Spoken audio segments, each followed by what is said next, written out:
আসসালামু আলাইকুম everyone, Naim moms kitchen আপনাদের সবাইকে জানাই স্বাগতম। আজকে আমি ঘরে থাকা কিছু বেসিক মশলা দিয়ে কিভাবে অনেক বেশি সুস্বাদু করে ব্রয়লারের চিকেন রান্না করা যায় তার এই রেসিপি শেয়ার করব। সাদা ভাত, পোলাও, রুটি, পরোটা, নান সব কিছুর সাথে পরিবেশন করতে পারবেন। আশা করছি আমার আজকের রেসিপিটি আপনাদের কাছে ভালো লাগবে। আপনি যদি আমার ভিডিওটি ইউটিউব থেকে দেখে থাকেন তাহলে আমার ভিডিওটি সাবস্ক্রাইব করে দেবেন, আর ফেসবুক পেজ থেকে দেখলে ফলো দিয়ে রাখার অনুরোধ রইল।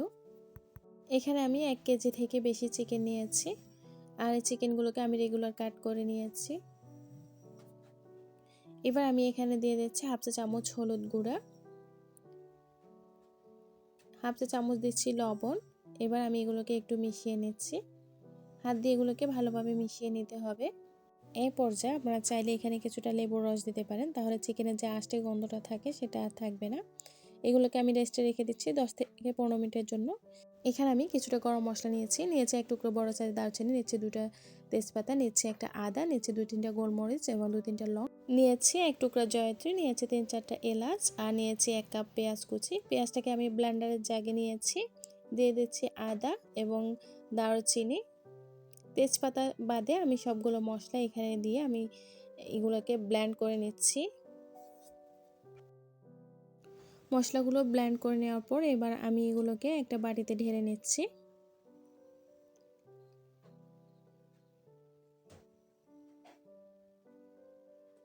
এবার আমি এখানে দিয়ে দিচ্ছি 1.5 টেবিল চামচ পরিমাণ রসুন বাটা, লবণ দিচ্ছি 1 চা চামচ পরিমাণ বা স্বাদ মতো, হলুদ গুঁড়া দিচ্ছি আমি 1 চা চামচ পরিমাণ, মরিচ গুঁড়া দিচ্ছি আমি 1 চা চামচ পরিমাণ। ঝালটা আপনারা আপনাদের পছন্দ অনুযায়ী দিতে পারেন।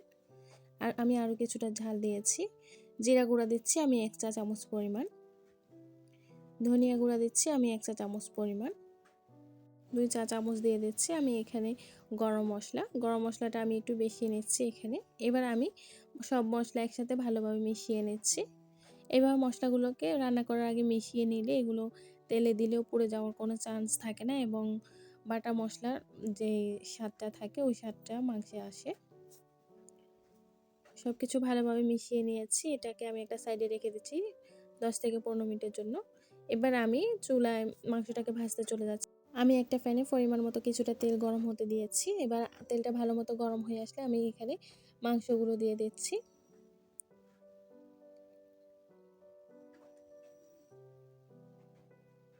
এক থেকে 1.5 মিনিট ভাজার পর আমি মাংসগুলোকে উল্টিয়ে দিচ্ছি। এগুলোকে আমি বেশি ভাজবো না।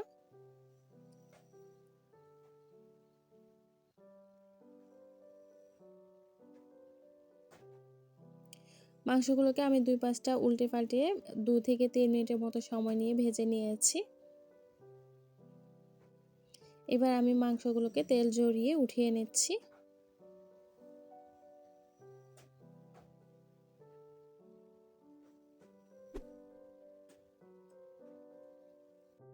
সবগুলো মাংস ভেজে নেওয়ার পর আমি এক্সট্রা তেলগুলো একটা পাতিলে নিয়ে নিয়েছি।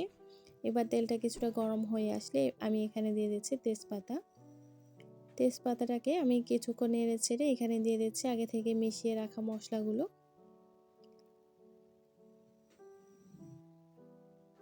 মশলাগুলোকে দিয়ে আমি এগুলোকে কিছুক্ষণ তেলের সাথে কষিয়ে নিচ্ছি। মশলাগুলোকে আমি কিছুক্ষণ কষিয়ে নেওয়ার পর এবার আমি মশলা বাটিটা ধুয়ে কিছুটা পানি এখানে দিয়ে দিচ্ছি।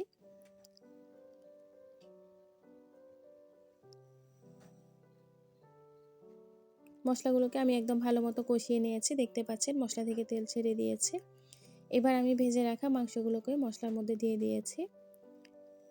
মাংসগুলোকে আমি মশলার সাথে একটু ভালো মতো মিশিয়ে নিচ্ছি।